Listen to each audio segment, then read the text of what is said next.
పాలకుర్తి శాసనసభ్యుడు తెలుగుదేశం పార్టీ శాసనసభ పక్ష నాయకుడు శ్రీ ఎర్రబెల్లి దయాకర్ రావు గారు పార్టీ మారినట్టు సీఎం క్యాంప్ ఆఫీస్లో పోయి పార్టీలో చేరినట్టుగా రాత్రి నుంచి వెళ్ళి మనం చూస్తున్నాం. ఇవాళ పత్రికలలో కూడా మెయిన్ శీర్షికలో కూడా వచ్చాయి. తెలుగుదేశం పార్టీలో ఎదిగినటువంటి నాయకుడు, తెలుగుదేశం పార్టీలో 1983 నుంచి వెళ్ళి ఫౌండర్ మెంబర్గా ఉండి ఈ జిల్లాలో ప్రజలు ఆయనను ఎంతో ఆదరించి తెలుగుదేశం పార్టీ నుంచి 4 సార్ల శాసనసభ్యునిగా, ఒకసారి పార్లమెంట్ సభ్యునిగా కూడా ఆయన ఎన్నుకున్నారు. మొట్టమొదటిసారి నిలబడ్డప్పుడే ఓడిపోయాడు, కానీ తర్వాత ఓటమి లేకుండా ప్రజలు తెలుగుదేశం పార్టీని ఆదరించి ఎర్రబెల్లి దయాకర్ రావు గారిని గెలిపించారు. పార్టీ శ్రేణులు కూడా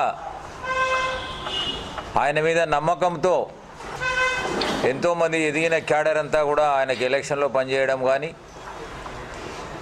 ఇతరత్ర ఆయన ఒక పార్టీలో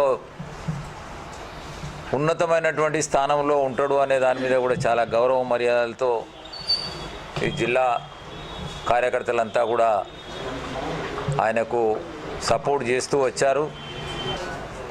ఇవాళ పోయేటప్పుడు ఏదో ఒకటి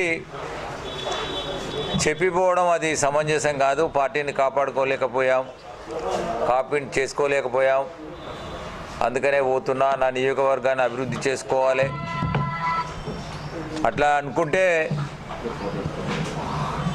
మరి కమ్యూనిస్టు పార్టీలు ఉండేది కాదు ఇదివరకు. బీజేపీ పార్టీ అంతంత మాత్రం తెలంగాణ ప్రాంతంలో ఉన్నది, అది ఉండేది కాదు.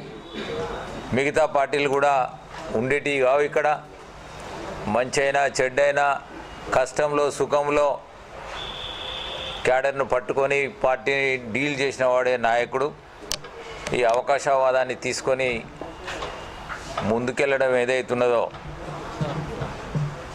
పనిచేసేటువంటి పార్టీకి ద్రోహం చేయడమే తప్ప వేరేది కాదని కూడా నేను తెలియజేస్తున్నా. అంత పెద్ద నాయకునికి ఆయనకి ఇది సరి అయింది కాదు. అయినా కూడా వరంగల్ జిల్లాలో తప్పకుండా తెలుగుదేశం పార్టీ జీవించే ఉంటుంది.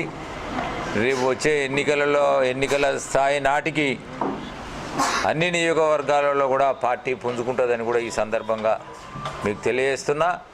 క్యాడర్ కూడా ఎక్కడ కూడా నిరాశపడకుండా ఎవరి పని వాళ్ళు చేస్తూ ముందుకెళ్ళినట్టయితే తప్పకుండా తెలుగుదేశం పార్టీలో భవిష్యత్తు ఉన్నదని కూడా తెలియజేస్తున్నాను.